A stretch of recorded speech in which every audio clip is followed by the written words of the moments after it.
என்னுடைய ஒரு சில தேவைகளுக்காக என்னுடைய எண்ணங்கள வந்து ஒருநிலைப்படுத்தி, அதுக்குண்டான முயற்சிகள செய்றேன். என்னுடைய எண்ணங்கள் எப்பவுமே வாழ்க்கையாகும் அப்படிங்கிறனால, இப்ப நான் எத ரொம்ப அதிகம் நேசிக்கிறேனோ, எத நான் அடையணும்னு விரும்புறேனோ, அந்த விஷயம் என்னோட வாழ்க்கைக்குள்ள வரும் அப்படின்றதெல்லாம் தான் வந்து இந்த ஈர்ப்பு விதின்ற ஒரு விஷயம் சொல்லிக் குடுக்குது. அதாவது நம்ம எண்ணங்கள் எத அதிகம் சிந்திக்குதோ, அது ஈர்க்கப்படும் அப்படின்ட்டு. இப்படி ஒரு முயற்சியில் நான் இருக்கும்போது எனக்கு என்ன ஒரு கேள்வி வருது அப்படின்னா, இப்போது என்னோட எண்ணங்கள் மாற்றம் அடையுது. நான் வந்து என்னோட எண்ணத்த மாத்திக்கிறதன் மூலமா ஒரு சில விஷயங்கள என்னால பார்க்க முடியுது. இந்த பிரபஞ்சம் நமக்கு முன்னாடி வந்து நெறைய வாய்ப்புகள குடுக்கும் அப்படின்றதெல்லாம் நம்ம புரிஞ்சு வச்சிருக்கோம்.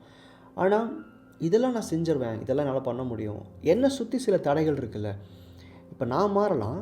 என் முன்னாடி இருக்கிற நபரோ, இல்ல என்ன எப்பவுமே வந்து பிரச்சனைக்குள்ளாக்குற ஒரு நபர்களோ கண்டிப்பா மாற மாட்டாங்க. என்னுடைய முன்னேற்றத்துக்கு தடையா இந்த உலகத்துல நெறைய விஷயங்கள் இருக்கு. இப்ப நான் வந்து ஒரு நல்ல ஜாப் கிடைச்சு குயிக்கா போணும்னு நெனைக்கிறேன். அதுக்கு வந்து என்னோட ஊர்ல அந்த அளவுக்கு ஃபெசிலிட்டீஸ் இல்ல. நம்ம சிச்சுவேஷன் அப்படி இருக்கலாம். இல்ல நம்ம படிப்பு அப்படி இருக்கலாம். இல்ல நம்மள சுத்தி பீப்பிள் நம்மள தடுக்கலாம் இல்லையா? அப்போ அதெல்லாம் எப்படி இந்த ஈர்ப்பு விதியால மாத்த முடியும்? நெறைய பேர் என்னோட சேனல்ல கேள்வி கேட்கும்போது இப்படி தான் கேட்பாங்க. "நெனச்சா நடந்துருமா? சரி ஓகே. நீங்க நெனைக்கிறீங்க. சுத்தி இருக்கவங்க எப்படி மாறுவாங்க? சூழல் எப்படி மாறும்?" இதுதான் வந்து நெறைய பேர் கேட்கக்கூடிய கேள்வி. அந்த கேள்விக்கான ஒரு எளிமையான ஒரு பதில் தான் இந்த வீடியோ.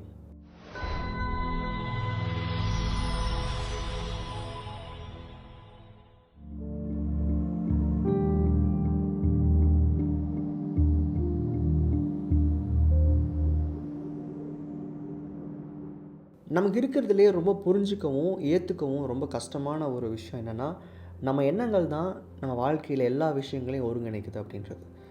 இந்த பயிற்சியின் மூலமா, ஈர்ப்பு விதிய கத்துக்கிறதன் மூலமாவோ, இல்ல நீங்க இந்த எண்ணங்கள் சார்ந்த எந்த ஒரு பயிற்சி எடுத்தாலும் சரி, இங்க இந்த உலகத்த மாத்துறதுக்கோ, உங்கள சுத்தி இருக்க நபர்கள மாத்துறதுக்கோ, இல்ல சூழல மாத்தி அமைக்கிறதுக்கான ஒரு பயிற்சி இது கிடையாது. அப்படி யாரும் சொல்றாங்கன்னா, அது கண்டிப்பா பொய்.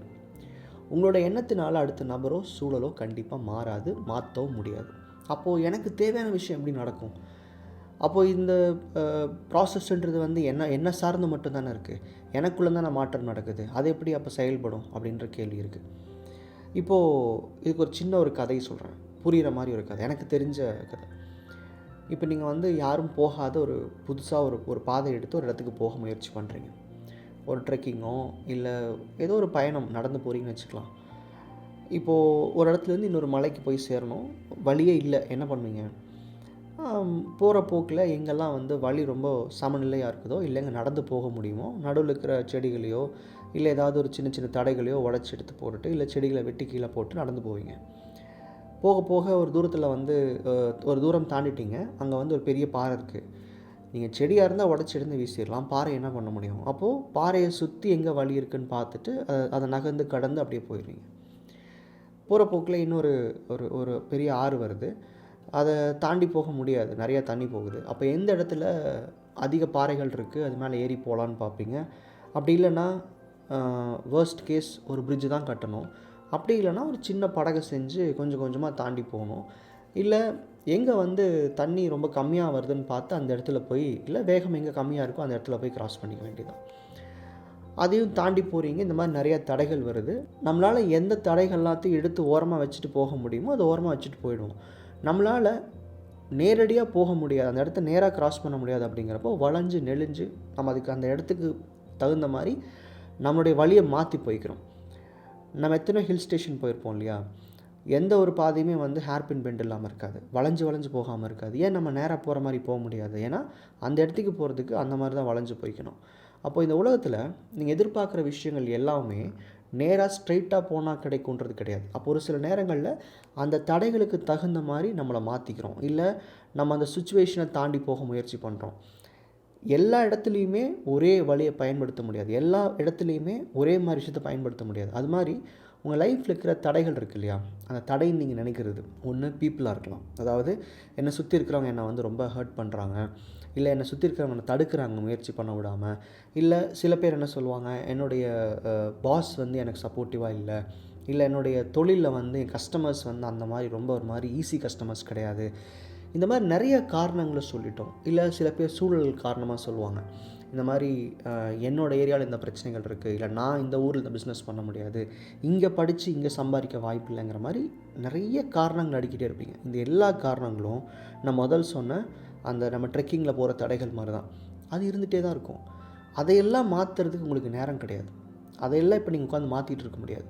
லைஃப்ன்ற ஒரு ட்ராக் எடுத்துகிட்டு நீங்கள் நடக்கும்போது நீங்கள் சொல்கிற மாதிரியான பிரச்சனைகளை சால்வ் பண்ணுறதுக்கு இந்த பயிற்சிகள் கிடையாது. இன்னொரு விஷயம் என்னென்னா, இங்கே நடந்து போகிற பாதை உருவாக்கிக்க முடியும் அப்படிங்கிறப்போ உங்கள் லைஃப் இது. நீங்கள் எப்படி போகணும், எந்த வழியில் போகணும் நீங்கள் முடிவு பண்ணிக்கலாம். நடுவில் ஒருத்தர் தடையாக இருக்காங்களா, அவங்க நகர்த்த முடியும் நகர்த்துங்க. இல்லை அவங்க ஒத்து வரலையா, விலகி அந்த வழியை மாற்றி ஒரு யூ-டர்ன் போட்டோ இல்லை இன்னொரு வழியில் போய்க்கலாம். இங்கே உங்களை தடுக்கிறதுக்கோ உங்கள் முயற்சிகளை கெடுக்கிறதுக்கோ யாரும் இல்லை. ஒரு சூழலோ உங்கள் ஊரில் இருக்கிற சில தடைகளோ உங்கள் வாழ்க்கையை மாற்றுறதுக்கும் இங்கே வாய்ப்பு இல்லை. அப்போ என்ன புரிஞ்சுக்கணும், உங்கள் எண்ணங்கள் கண்டிப்பாக உங்களுக்குள்ளே ஏற்படுற மாற்றங்களுக்கு மட்டும்தான் உதவி செய்யும். அது இல்லைன்னு சொல்ல மாட்டேன். ஆனால் உங்களுக்குள்ளே இருக்கிற எண்ணங்களை மாற்றிக்கும் போது இந்த தேவைக்கு தகுந்த மாதிரி, உங்களுடைய இலக்குக்கு தகுந்த மாதிரி உங்கள் எண்ணங்கள் வளைஞ்சு நெளிஞ்சு எப்படி போகணுன்றது கண்டுபிடிக்கும். இங்கே நம்ம பேசிகிட்டு இருக்கிற எந்த ப்ராசஸுமே மேஜிக் கிடையாது.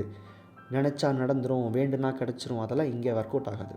இங்கே ஒரு பெரிய தேவையை நோக்கி போகும்போது உங்கள் கான்ஷியஸ் அந்த தேவையை அடையிறதுக்கான வழிகளை காமிக்குது. எப்படி காமிக்குது, எல்லாத்தையும் விலக்கிட்டு அந்த மனுஷனை மாற்றிட்டு இந்த சுச்சுவேஷனை மாற்றி அப்படிலாம் காமிக்காது. ஒரு இடத்துக்கு ரீச் ஆகிறதுக்கு 100 வழிகள் இருக்கும். அந்த 100 வழிகளில் நீங்கள் எவ்வளோ தூரம் உங்கள் இலக்கை அந்த பேர்னிங் டெசையரோட பார்க்குறீங்களோ அந்த வேகத்துக்கு தகுந்த மாதிரி வழி உங்களுக்கு காமிக்க ஆரம்பிக்கும். நீங்கள் இந்த ப்ராசஸ் பண்ணும்போது இவங்க மாறுவாங்களா, அவங்க மாறுவாங்களா, இவங்களை எப்படி மாற்றுறது, இந்த பிரச்சனை எப்படி நான் போய் சால்வ் பண்ணுறது, நான் சொன்னால் அந்த ஆர்கனைசேஷன் ஒத்துக்குமா, அதெல்லாம் உங்களுக்கு தேவையில்லை. உங்களுடைய கனவு என்ன, உங்களோட தேவை என்ன, அதை மட்டும் கவனிக்கும் போது நீங்கள் இன்றைக்கி எதெல்லாம் தடை நினைக்கிறீங்களோ அது மேலே இருக்கிற அதிகப்படியான நெகட்டிவ் தாட்ஸ் இல்லை லிமிட்டிங் பிலீஃப்ஸ் விலக ஆரம்பிக்குது. இங்கே நீங்கள் மேஜிக் பண்ண வரல, இங்கே நீங்கள் அடுத்தவங்களை மாற்ற வரல. உங்களோட வெறும் உங்கள் எண்ணத்தை மட்டும் வச்சுக்கிட்டு உங்கள் தேவையை மட்டும் கவனிச்சாவே போதும். அந்த இலக்கை போய் அடையிறதுக்கு உண்டான எல்லா வாய்ப்புகளையும் நீங்களே கண்டுபிடிச்சிடுவீங்க.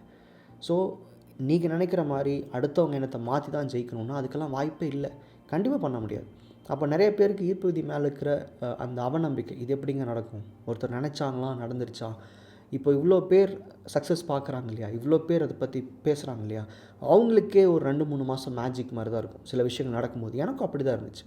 நான் எதிர்பார்க்காத சில விஷயங்கள் திடீர்னு நடக்கிற மாதிரி இருக்கும் ப்ராக்டிஸ் பண்ணும்போது. அப்போது எனக்கு ரொம்ப பெரிய மேஜிக்காக இருந்துச்சு. ஆனால் ஒரு 3 மாதம் 4 மாதம் கடக்கும்போது இது எல்லாம் என்னோடய எண்ணத்தினால தான் நடக்குது, நான் அதை நோக்கி போனேன், அப்போ அது இருந்த இடம் எனக்கு புரிஞ்சுது, இல்லை நான் நோக்கி போகும்போது எனக்கு இருந்த தடைகளை புரிஞ்சுக்கிட்டு அதுக்கு தகுந்த மாதிரி என்னோடய எண்ணங்களை மாற்றிக்கிட்டேன் அப்படின்றது புரிய வரும். ஸோ ஈர்ப்பு விதின்றது நீங்கள் நினச்சா மட்டும் போதும், உங்களுக்குள்ளே எண்ணமாக உருவாக்குனா மட்டும் போதும். அதுக்கு உடனே அடுத்த கேள்வி வரும், ஆக்ஷன்லாம் வேண்டாமான்ட்டு. ஆக்ஷன்றது தானாக நடக்கும்.